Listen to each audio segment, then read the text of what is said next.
누가복음 19장 28절부터 44절 말씀 보겠습니다.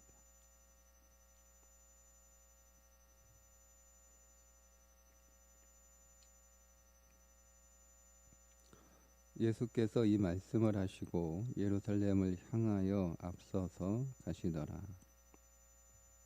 감람원이라 불리는 산 쪽에 있는 벳바게와 베다니에 가까이 가셨을 때에 제자 중 둘을 보내시며 이르시되 너희는 맞은편 마을로 가라.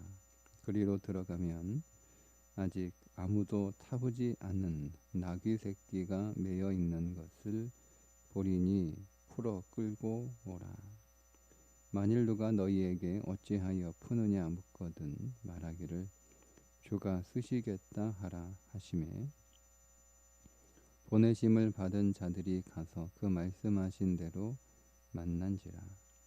나귀 새끼를 풀 때에 그 임자들이 이르되 어찌하여 나귀 새끼를 푸느냐 대답하되 주께서 쓰시겠다 하고 그것을 예수께로 끌고 와서 자기의 겉옷을 나귀 새끼 위에 걸쳐 놓고 예수를 태우니 가실 때에 그들이 자기의 겉옷을 길에 펴더라.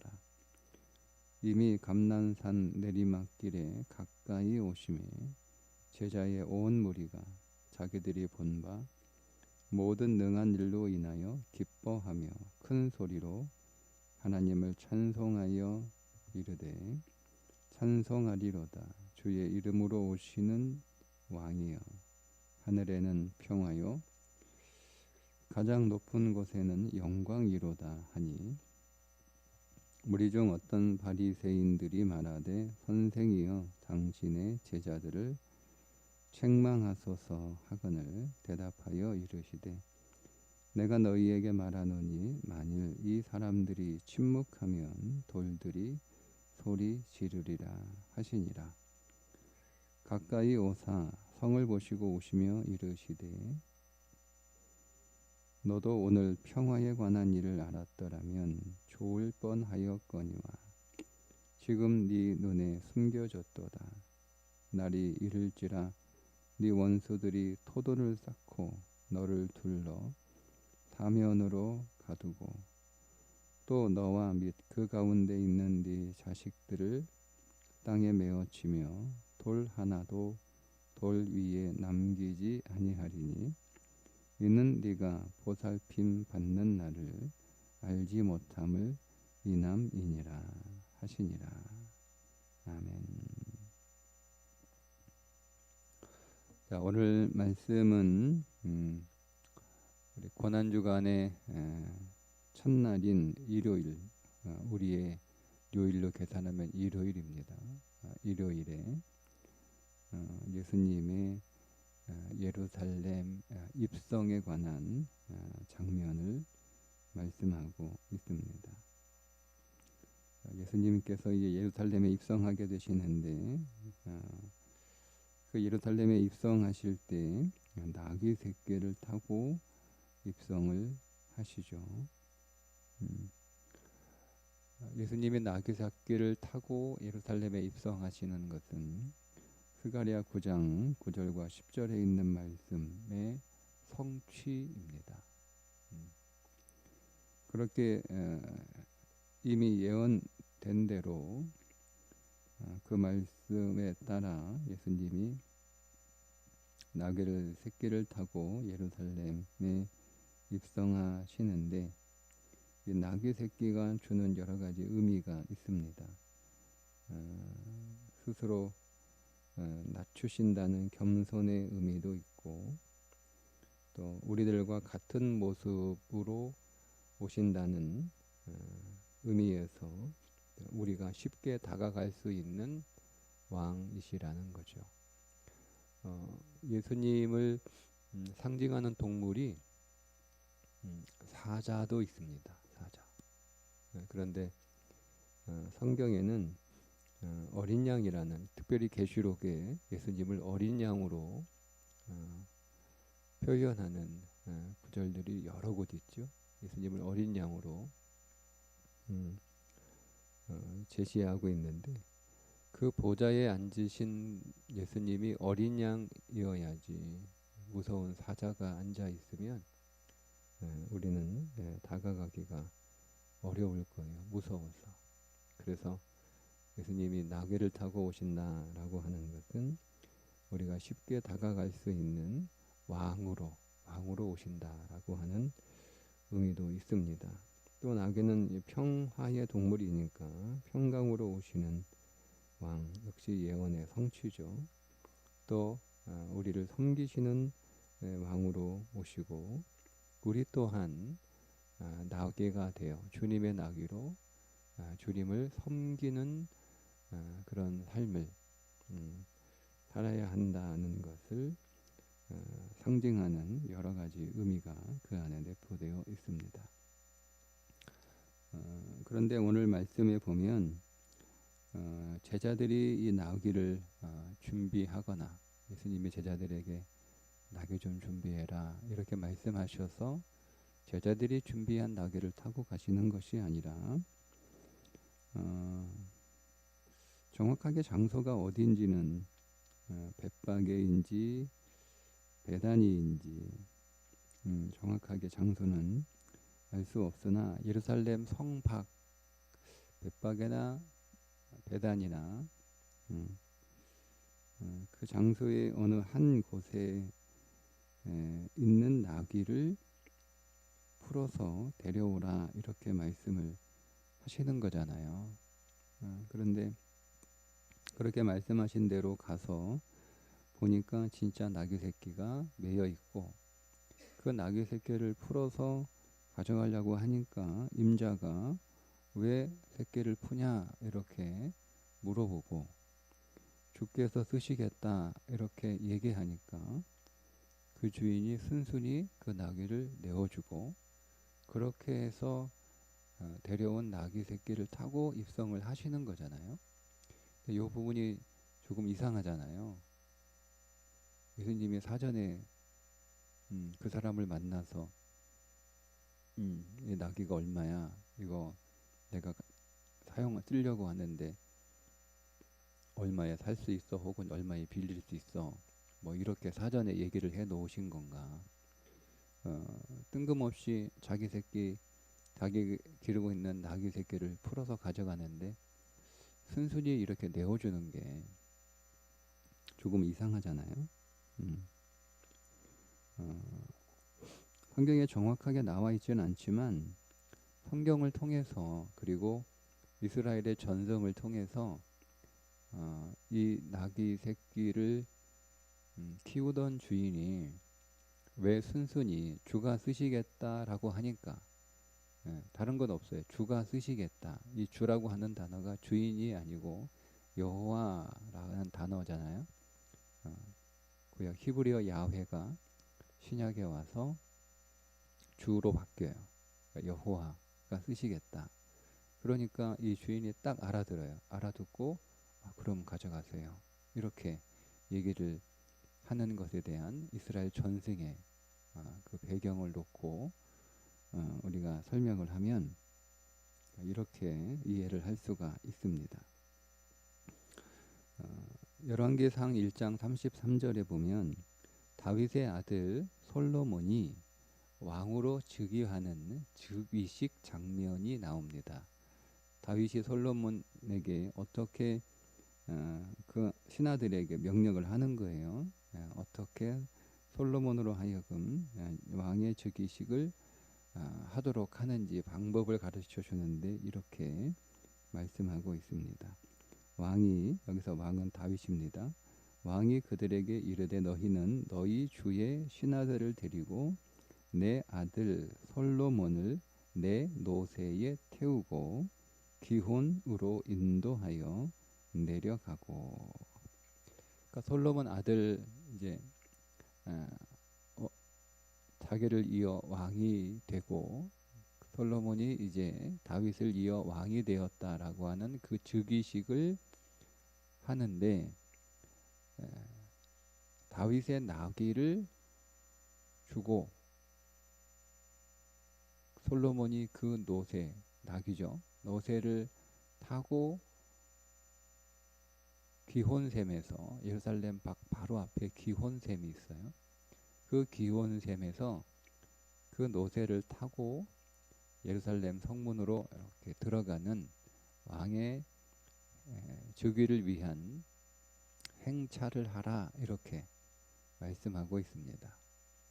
자, 사람들이 이제 솔로몬이 나귀를 타고 예루살렘 성문으로 이렇게 들어가는 것을 보면서 사람들은 솔로몬이 다윗을 이은 왕이구나. 그때 이제 서로 왕이 되려고 싸움들이 일어났잖아요. 그러니까 누가 왕이야? 누가 진짜 왕이야? 누가 다윗이 인정한 왕이야? 뭐 이렇게 사람들이 생각했을 거 아니에요. 그때 이제 다윗이 타던 노새요.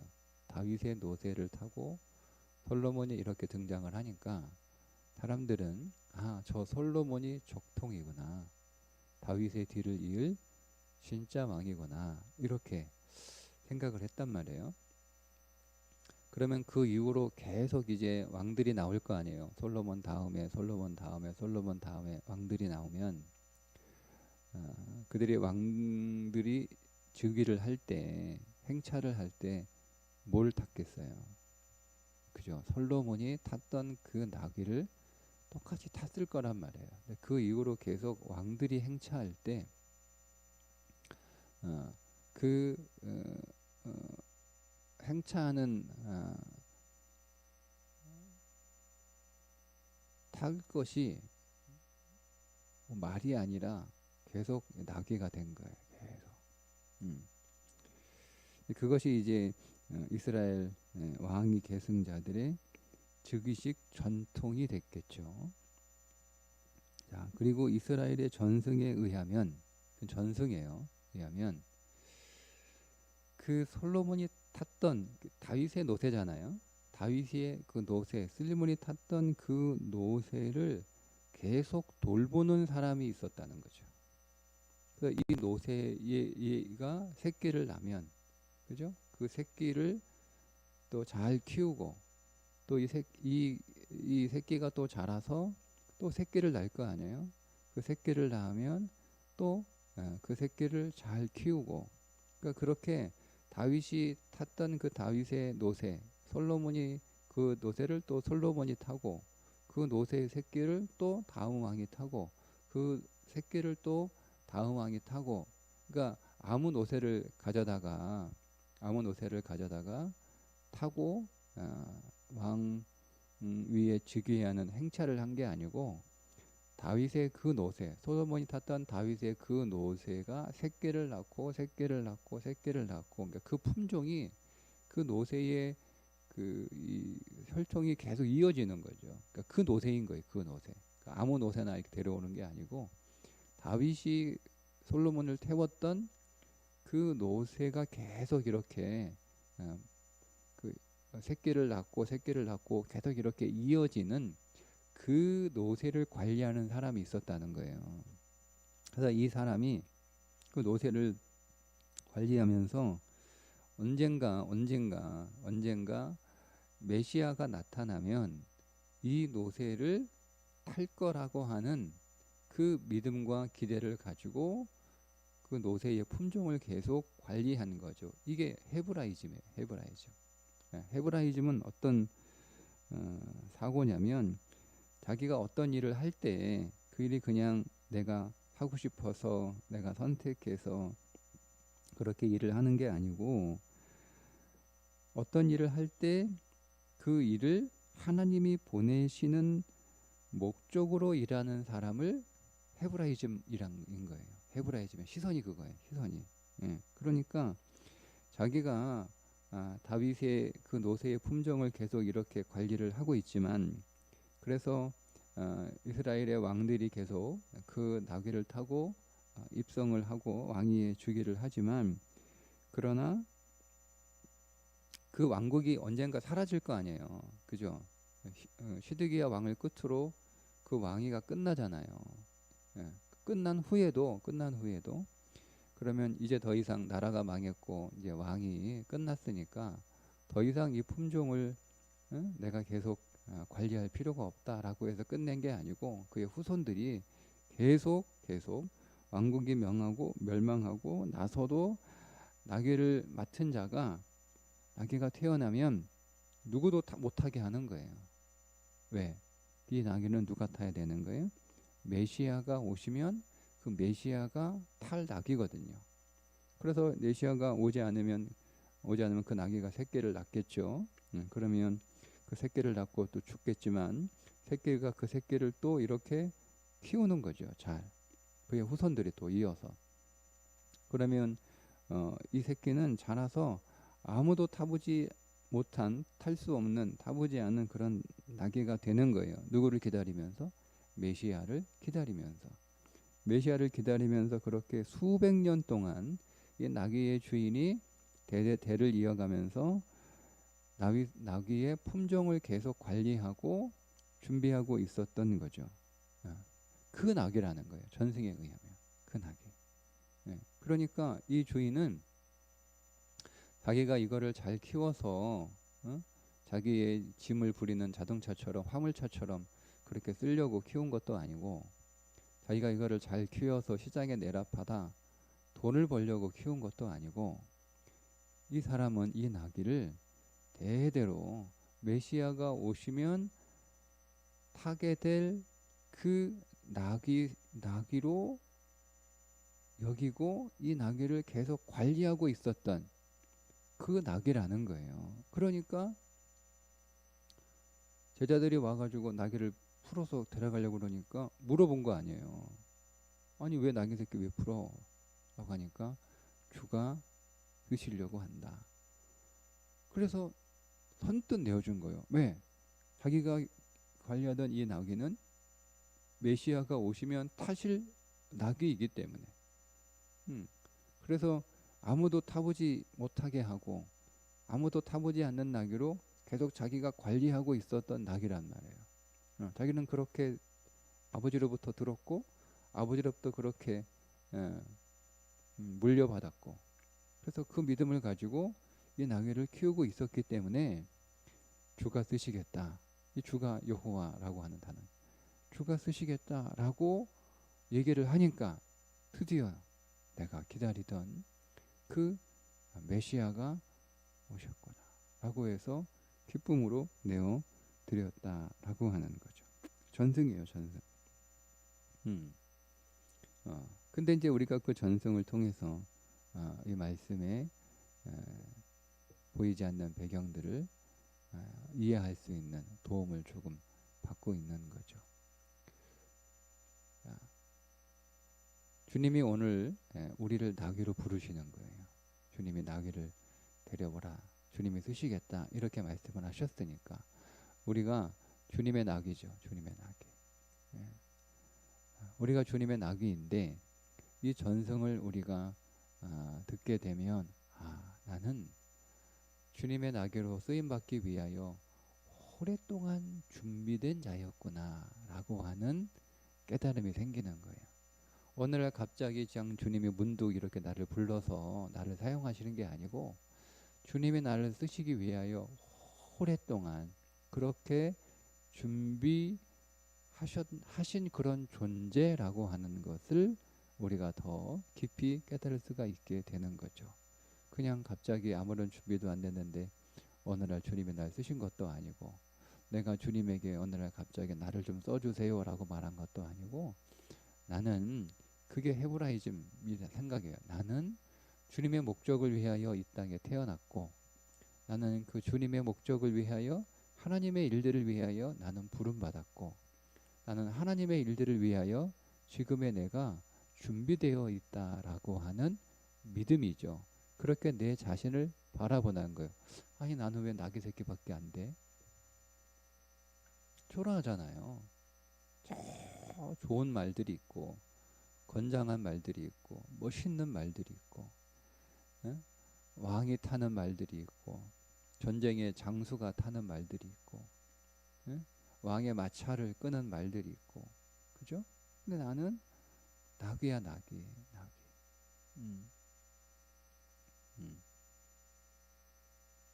그것도 나귀 새끼란 말이에요.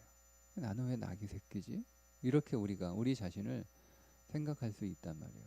그런데 오늘 우리의 자신을 이 말씀의 시선에서 다시 보게 되면 주님이 나를 주가 쓰시겠다라고 부르셨고, 내가 주님의 사용하시도록 내가 주님을 태우는 나귀로, 주님을 섬기는 나귀로 지금 살아가고 있는데, 나는 왜 낙이 밖에 안 될까? 나는 왜 낙이 새끼에 불과할까? 이렇게 자신을 바라보는 게 아니라, 나는 오랫동안 동안, 이 나귀처럼 500년 동안 메시아를 기다리며 아무도 태우지 않고 그 메시아가 사용할 나귀로 계속 그렇게 준비되고 그렇게 관리되어 왔다라고 하는 그 시선에서 오늘 우리 자신을 보게 되면, 내가 바로 오랫동안 주님이 사용하시기 위하여 관리된 그런 나귀라고 하는 것을 우리가 보게 되면, 결코 여러분 나는 초라하지 않죠.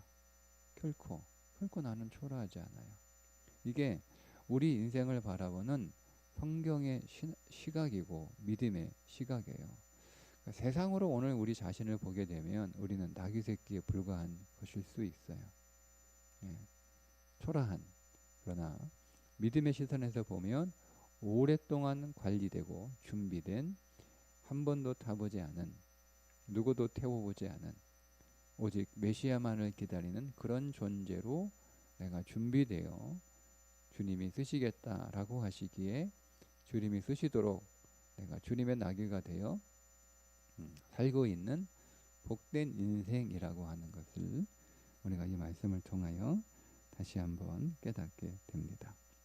자, 이 나귀를 타시고 주님이 이제 예루살렘에 입성을 하시니 많은 사람들이 환호하며 주님이 타고 가시는 그 나귀 앞에 자기의 겉옷을 벌어 깔아놓고 그 나귀가 지나가도록 주님의 왕의 행렬을 환호하고 기뻐하는 장면들이 나오게 됩니다. 자, 그렇게 해서 예루살렘 성에 도착하게 되는데, 그 성을 바라보시면서 예수님이 우시는 거예요. 41절에 가까이 오사 성을 보시고 우시며. 왜 우셨겠어요? 예루살렘이 종교가 되었기 때문입니다. 그 예루살렘의 종교를 보시고 우시는 거예요. 그런데 여러분, 예수님이 아무리 많이 우셔서 그 눈물이 바다가 된다고 해도 예루살렘의 종교를 씻을 수는 없습니다. 예수님이 그 예루살렘의 종교를 씻기 위해서는 눈물이 아니라 피가 필요한 거예요. 그래서 피를 쏟으시고 그 예루살렘의 종교를 처리하시는 거죠. 그게 43절과 44절의 말씀입니다. 날이 이를지라 네 원수들이 토돈을 쌓고 너를 둘러 사면으로 가두고 또 너와 및 그 가운데 있는 네 자식들을 땅에 메어 치며 돌 하나도 돌 위에 남기지 아니하리니 이는 내가 보살핌 받은 날을 알지 못함을 이남이니라. 자, 이거는 우리가 단편적으로 보면 40년 후에 이루어질 일을 예수님이 예언하신 것으로 보이죠. 실제로 40년 후에 AD 70년에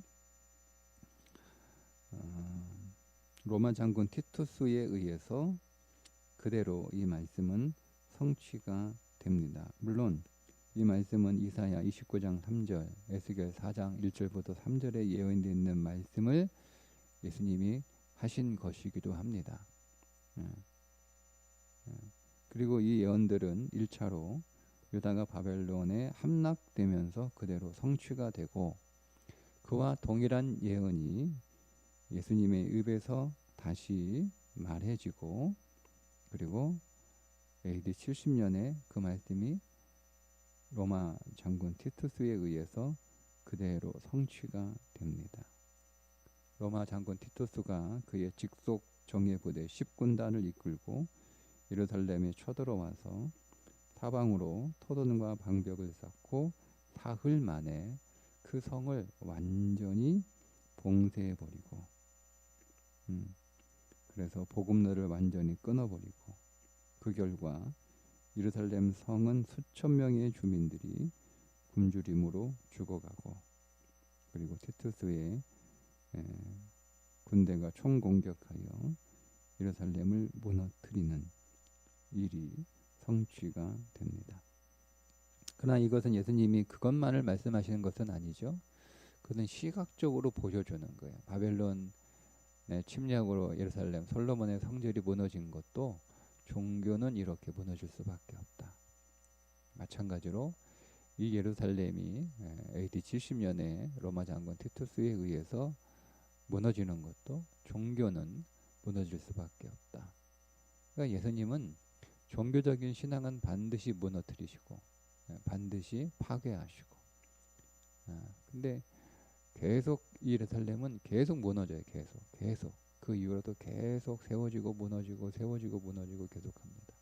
그러니까 우리 안에는 한번 종교가 무너지면 그 무너진 것으로 끝나는 게 아니고 계속 다시 종교로 하나님을 믿으려고 하는 성향들이 계속 있다는 거예요. 종교로 다시 무너졌다가 다시 또 종교로 세우고, 또 무너지면 또 종교로 세우고 하는 성향이 우리 안에 있다는 것을 우리는 이 말씀을 통해서 깨달아 내가 종교가 되지 않도록. 그러니까 우리는 육신으로 방심하면 육신으로 예수를 믿어서 하나님을 믿는 그 신앙이 종교가 되어 쉽다는 것을 깨닫고 계속 오늘 우리 자신을 그리스도의 생명으로 채우는, 그리스도가 우리 안에서 내주하시고 그분이 우리 안에 거룩한 새 예루살렘을 짓고 계시니 우리 자신이 먼저 그 예루살렘으로 지어져 가는 존재로 그렇게 살지 않으면 우리는 종교가 될 수밖에 없다라고 하는 그 위기와 경계를 놓지 않고 늘 예수님의 생명이신 그 말씀으로 오늘 우리의 삶을 채우는 일을 끊임없이 해야 된다는 것을 깨닫게 됩니다. 그러나 그 일은 우리의 노력으로 되는 것이 아니라, 우리의 눈물로 되는 것도 아니라, 우리의 수고의 땀으로 되는 것이 아니라 반드시 무엇으로? 예수 그리스도의 십자가의 피로만 된다는 것을, 늘 그분의 십자가의 진리 안에서 우리가 살아가야 되는 거예요. 그분의 십자가의 진리 안에서 한 번 구원받은 것으로 십자가는 우리에서 끝나는 게 아니고 우리의 모든 신앙의 여정에 있어서 주님의 십자가와 부활은 항상 오늘 우리의 삶 속에 적용되어야 되는 거예요. 그렇지 않으면 우리의 신앙은 종교가 되는 거예요.